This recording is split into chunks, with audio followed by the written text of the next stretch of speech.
பாருங்க, இதுக்கப்புறமும் இவ சொல்றதெல்லாம் கேட்டுக்கிட்டு இருக்காதீங்கம்மா.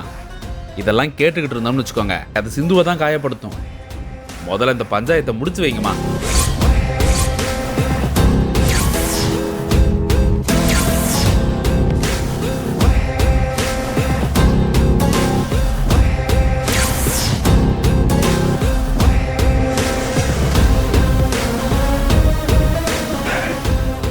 இனி இதுக்கு மேல பேசுறதுக்கெல்லாம் ஒன்றும் கிடையாது. ஸ்னேகா சிந்துவையும் சிவாவையும் கொஞ்சம் கூட நிம்மதியா வாழவே விட மாட்டேங்கிறான். அவங்களை எப்படா பழி வாங்கலாம்னு துடிச்சுக்கிட்டு இருக்கா இவன்.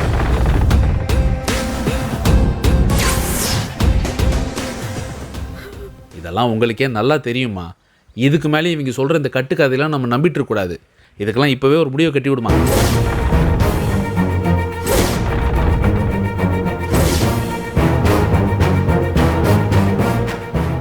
சிவா, ஸ்னேகா நீ கிடைக்காத கோவத்துல சில தப்புகளை பண்ணி இருக்கா. நான் இல்லைன்னு சொல்லல. அது எல்லாத்துக்கும் காரணம் நீதானே சிவா.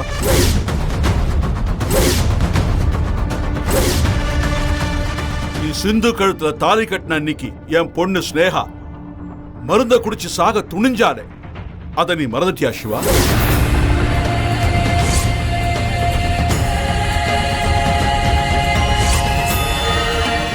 ஒரு நிமிஷம் நான் தாமதிச்சிருந்தா கூட அவ இன்னைக்கு உயிரோடவே இருந்திருக்க மாட்டாள்.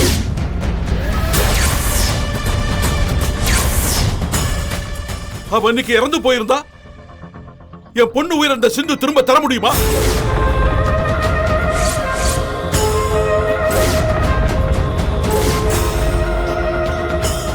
சிந்து சொன்ன ஒரு பொய்யால என் பொண்ணோட உயிர் போயிருந்தா உங்க யாராலையாவது அதை திரும்ப கொடுக்க முடியுமா? சொல்லு சிவா, சொல்லு சிவா.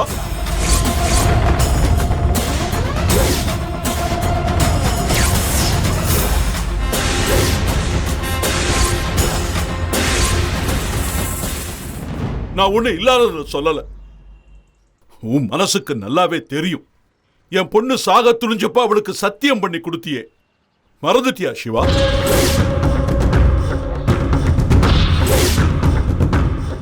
சிந்து சொன்னத பொய்யை நிரூபிச்சு ஸ்னேகா கழுத்துல தாலி கட்டுவேன்னு சத்தியம் பண்ணியே, அது ஞாபகம் இல்லையா?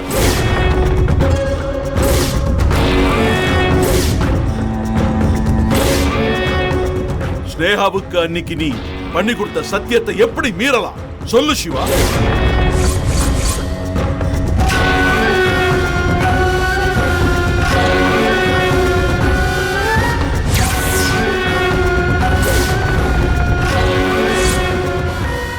சத்தியத்தை மீறி ஸ்னேகாவை மறந்துட்டு சிந்துவோட வாழ்வ அதெல்லாம் பார்த்துட்டு என் பொண்ணு பொறுமையா இருக்கணும்னு சொல்றியா? அவ பண்ண எல்லா தப்புக்கும் முக்கிய காரணம் நீதான் சிவா.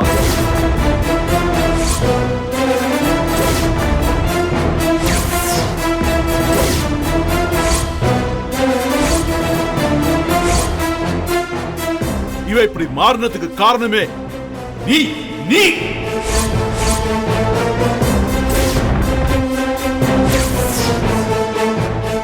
எப்பவும் போல ஸ்னேகா பக்கம் நீ இருந்திருந்தா இதெல்லாம் ஏன் அவ செய்ய போறா?